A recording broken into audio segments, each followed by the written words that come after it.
En 2017, je décide pour les fêtes d'offrir à mes acheteurs et mes vendeurs un petit livre qui va retracer les adjudications les plus émouvantes obtenues depuis plus de 20 ans en matière d'art médiéval.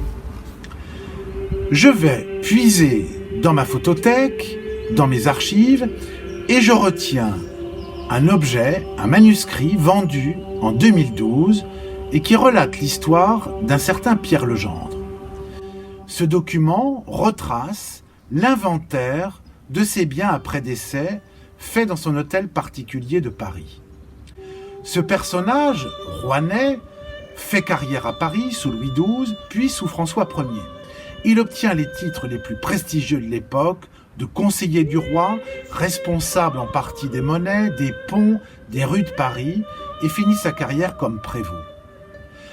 Le personnage, illustre à l'époque, aujourd'hui disparu des livres d'histoire, fait construire un bâtiment inouï dans le quartier du Marais, l'hôtel du Preux, situé rue des Bourdonnais.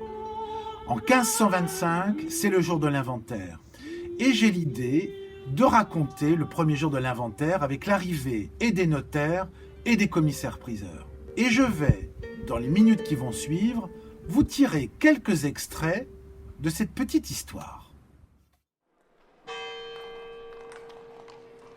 En l'an de grâce 1524, le 18e jour de février, il y avait beaucoup de monde rue des Bourdonnais pour dresser l'inventaire des biens de feu Pierre Legendre. Ce matin-là, il gelait si fort qu'on pouvait marcher sur la Seine de Paris à Corbeil. Outre les membres de la belle famille, nous étions annoncés, nous, les notaires du Châtelet, mes confrères Martin Le Maupas, un clerc pieux et prud'homme, piteux de mine et grandement poilu. Pierre Hostels, que le plaisir étouffe, un homme d'autorité dont on estime grandement la sagesse. Et moi-même, bout en train, fraîchement nommé depuis la Chandeleur, gardien du précieux testament. Nos bras sont chargés de folios, plumes d'oie, encriers et autres fioles aux pigments indélébiles pour mener avec soin notre mission d'écrire et de consigner fidèlement ce qui va être trouvé garnissant la maison.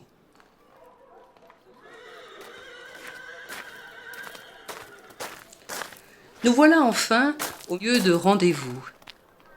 Mais lui s'est fermé. Ni cloche, ni clochette, on appelle, on trépigne, on croque le marmot pour faire tomber au plus vite les barres et les verrous. Pierre Hostels voit la lumière par la fissure de la porte et fait grand tapage et met en garde le gendarme qui montre son nez. Morte couille, ouvrez-nous, nous sommes les notaires, nous avons tant de choses à faire, oui, ouvrez. Le grippe coquin a l'air coqueret, pâle comme un linge fraîchement séché, fait grincer les bâtons. Maître Martin, vraie gueule ferrée, entre prestement le premier et nous invite à le suivre pour découvrir l'hôtel.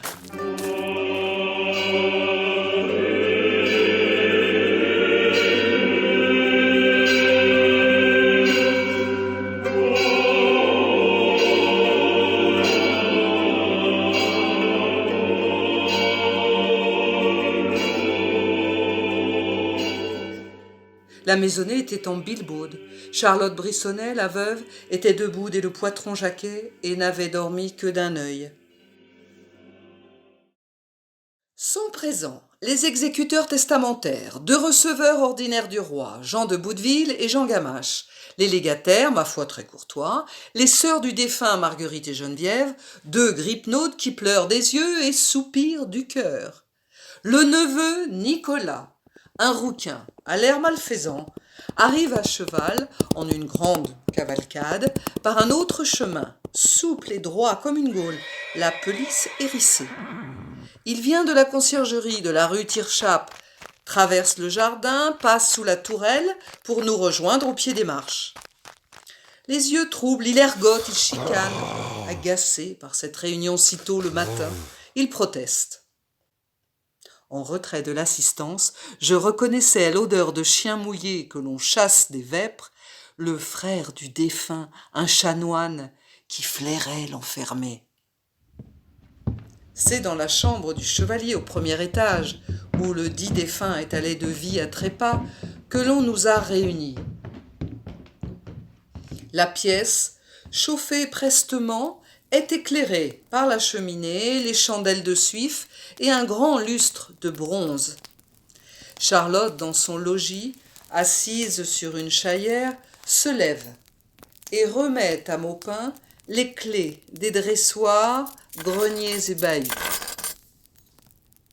Martin le Maupin commence la lecture du contrat de mariage et du testament soigneusement placé dans une boîte à images. Ce jour de grâce, 1524, le samedi 18e jour de février, à la requête de noble dame Charlotte Brissonnet, veuve de feu messire Pierre Legendre, en son vivant chevalier, seigneur d'Alincourt de Mény, conseiller du roi et trésorier de France, sera inventorié et prisé tous et chacun des biens meubles, lettres et créances, demeurés au jour du trépas. Pendant plus de 3 mois, 2250 objets furent répertoriés dans 3 livres, précisant les dimensions, les poids, les couleurs, les matériaux, les décors, l'ensemble prisé en sol parisis et en livres tournois. Même les objets sans valeur furent notés pour mémoire, tels quels, comme les souliers et les couvertures, mangés de verre.